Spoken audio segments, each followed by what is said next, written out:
18 અધ્યાયની સફરમાં આપણે અત્યાર સુધીમાં 5 અધ્યાયોનું શ્રવણ પૂર્ણ કર્યું છે અને આજના આપણા વિડીયોમાં આપણે શ્રીમદ ભગવદ્ ગીતાનો 6થો અધ્યાય કે જેનું નામ છે આત્મ સંયમ યોગ તેનું શ્રવણ કરીશું. પૂર્ણ પુરુષોત્તમ પરમેશ્વર બોલ્યા, જે મનુષ્ય પોતાના કર્મના ફળ પ્રતિ અનાસક્ત છે અને જે પોતાના કર્તવ્યાનુસાર કર્મ કરે છે તે સંન્યાસી છે અને તે જ સાચો યોગી પણ છે. અને નહીં કે જે અગ્નિ પ્રગટાવતો નથી અને કર્તવ્ય કર્મ કરતો નથી. હે પાંડુપુત્ર, જે સંન્યાસ કહેવાય છે તેને જ તું યોગ અર્થાત પરબ્રહ્મ સાથે યુક્ત થવું જાણ. કારણ કે ઇન્દ્રિય તૃપ્તિ માટેની ઈચ્છાનો ત્યાગ કર્યા વિના કોઈ મનુષ્ય કદાપી યોગી થઈ શકે નહીં. અષ્ટાંગ યોગમાં નવોદિત સાધક માટે કર્મ એ સાધન કહેવાય છે અને યોગમાં ઉન્નત થયેલા મનુષ્ય માટે સર્વ ભૌતિક કાર્યોનો ત્યાગ એ જ સાધન કહેવાય છે. જ્યારે મનુષ્ય સર્વ ભૌતિક કામનાઓનો ત્યાગ કરીને ન તો ઇન્દ્રિય તૃપ્તિ માટે કાર્ય કરે છે અને ન તો સકામ કર્મોમાં પરોવાય છે, ત્યારે તેને યોગમાં ઉન્નત થયેલો કહેવાય છે. મનુષ્યે પોતાના મનની સહાયથી પોતાનો ઉદ્ધાર કરવો જોઈએ અને પોતાનું પતન ન થવા દેવું જોઈએ. આ મન બદ્ધ જીવનું મિત્ર પણ છે અને શત્રુ પણ છે. જેણે મન પર વિજય મેળવ્યો છે તેને માટે મન એ સર્વશ્રેષ્ઠ મિત્ર છે, પણ જે આમ કરવામાં નિષ્ફળ નીવડ્યો છે તેને માટે મન એ સૌથી મોટો શત્રુ બની રહે છે. જેણે મનને જીત્યું છે તેને માટે પરમાત્મા પ્રાપ્ત થયેલા જ છે, કારણ કે તેણે શાંતિ પ્રાપ્ત કરેલી છે. આવા પુરુષ માટે સુખ દુઃખ, ઠંડી ગરમી અને માન અપમાન એક સમાન જ હોય છે. મનુષ્ય જ્યારે મેળવેલા જ્ઞાન તથા સાક્ષાત્કાર દ્વારા પૂરેપૂરો સંતુષ્ટ થઈ જાય છે ત્યારે તે આત્મ સાક્ષાત્કારમાં સ્થાપિત થયેલો તથા યોગી કહેવાય છે. આવો મનુષ્ય અધ્યાત્મમાં સ્થિત તથા જીતેન્દ્રિય હોય છે. તે સર્વ વસ્તુઓને એક સમાન દ્રષ્ટિએ જુએ છે, ભલે પછી તે કાંકરા હોય, પથ્થર હોય કે સુવર્ણ હોય.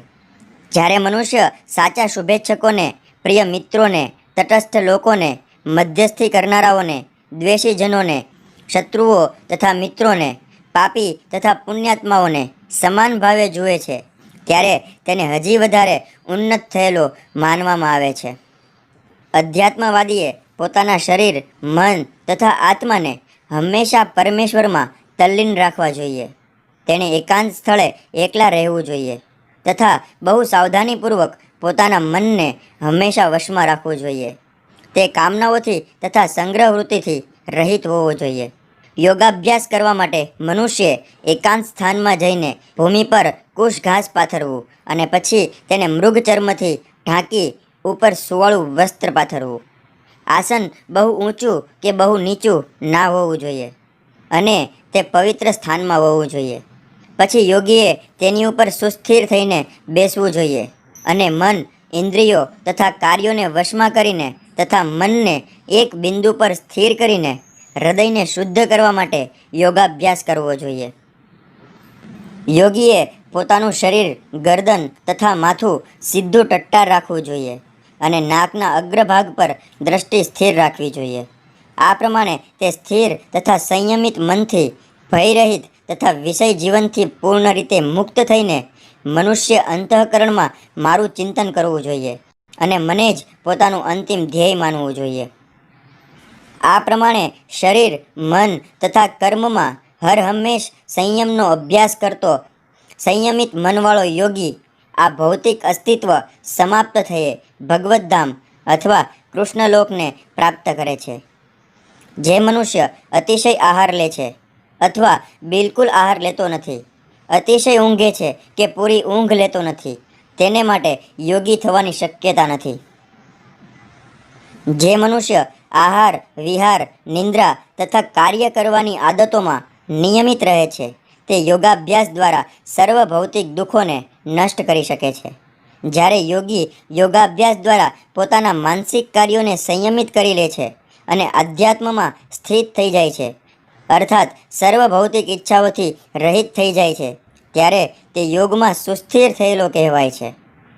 જેવી રીતે વાયુરહિત સ્થાનમાં દીવો અસ્થિર થતો નથી, તેવી જ રીતે જે યોગીનું મન વશમાં હોય છે તે દિવ્ય આત્માના ધ્યાનમાં સદા સ્થિર રહે છે.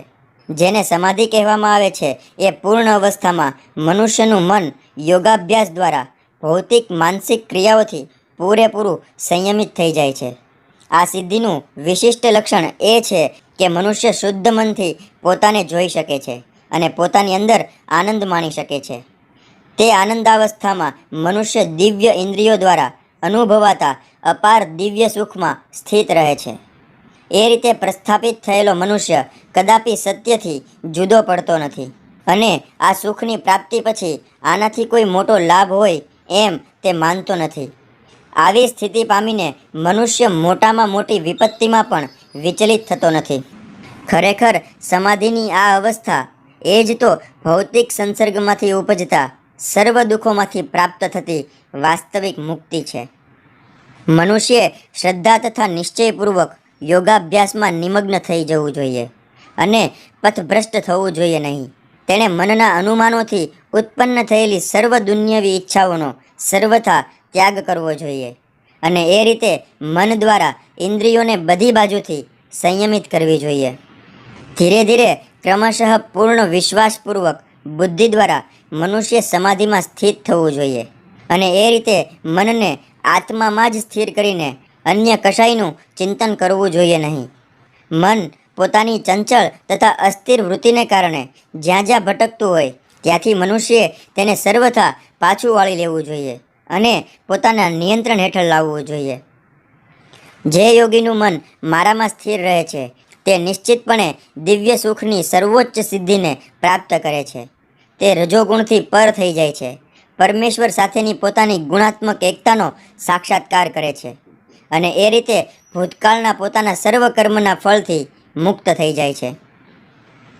આ પ્રમાણે યોગાભ્યાસમાં હંમેશા પરોવાયેલા રહીને આત્મસંયમી યોગી સર્વ ભૌતિક મલિનતાઓથી રહિત થઈ જાય છે અને ભગવાનની દિવ્ય પ્રેમભરી સેવામાં પરમ સુખની સર્વોચ્ચ અવસ્થાને પામે છે.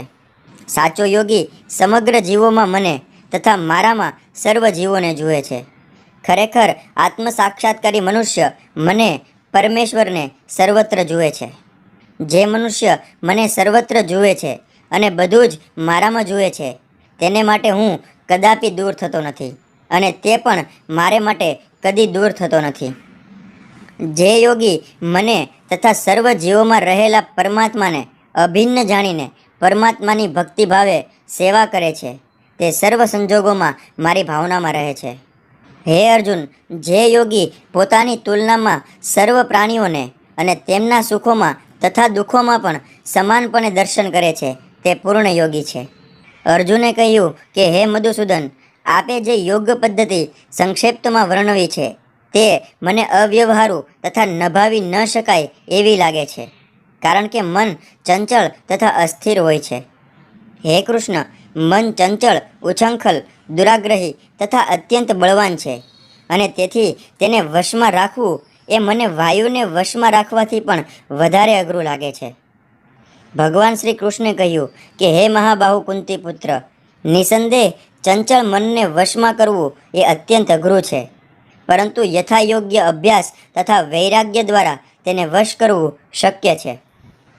જે મનુષ્યનું મન અસંયમિત છે તેને આત્મ સાક્ષાત્કાર દુર્લભ હોય છે, પરંતુ જેનું મન સંયમિત છે તથા જે યોગ્ય ઉપાય દ્વારા પ્રયત્ન કરે છે તેને નિશ્ચિતપણે સફળતા પ્રાપ્ત થાય છે, એ મારો અભિપ્રાય છે.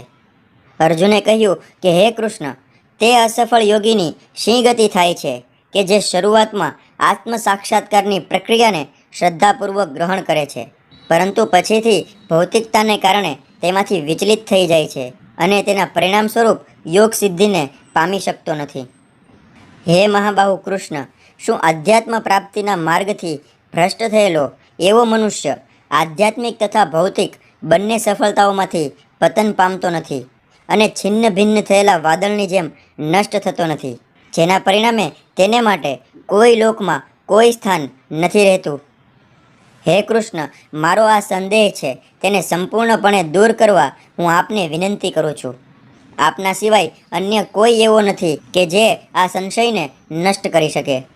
પૂર્ણ પુરુષોત્તમ પરમેશ્વર બોલ્યા, હે પૃથાપુત્ર અર્જુન, કલ્યાણકારી કાર્યોમાં પરોવાયેલા અધ્યાત્મવાદીનો આ લોકમાં કે પરલોકમાં વિનાશ થતો નથી.